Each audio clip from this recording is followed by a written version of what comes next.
everybody, my name is Addison, it's my sister, Sloane. Okay, so today we're reviewing the Reign of Jafar starter deck, Brave and Brazen. So this deck contains two ink types, steel and ruby. So they both focus on attacking the other player, with steel focusing more on doing damage, like this late game character Ataya, who's a 7/7, and gives you a whopping, how much lore is that, Sloane? 3 lore, which is very, very good. And then we also have Ruby, which focuses on more than attack damage and on stealing the other player's lore or just getting rid of it entirely. So this is the matchmaker, and whenever she attacks your opponent, they lose a lore, which is very useful. Now, this deck is very useful for inking because it only has 11 out of 60 uninkables.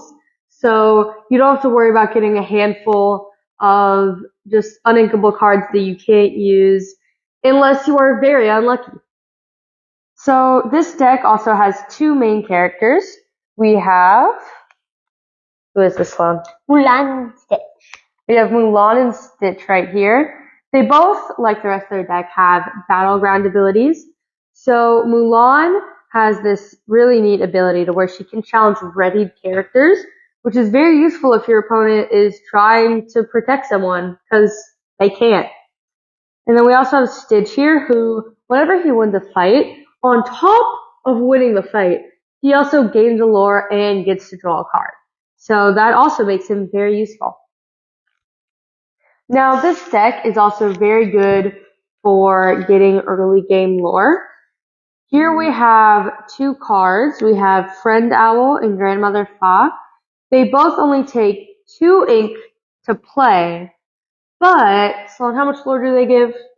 2. But they give you 2 lore, so they're really good for building up your lore count early in the game.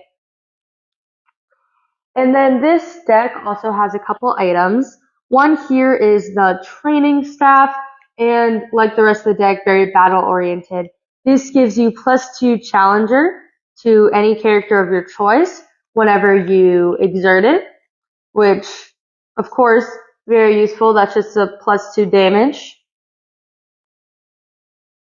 And then here we have my favorite item, the Sword of Shan Yu. In this, when it's exerted, you can ready one of your characters, and they can attack that turn, they just can't quest. So they can attack, sing, any of those other things. And then I just like to give a special shout out. Ruby and Steel aren't exactly the most song-oriented colors, so I just gave a shout out to the one song in this deck, Beyond the Horizon. Hey, I hope you thought this was cool. If you want to see all of the cards in detail, check out the link below. Thank you.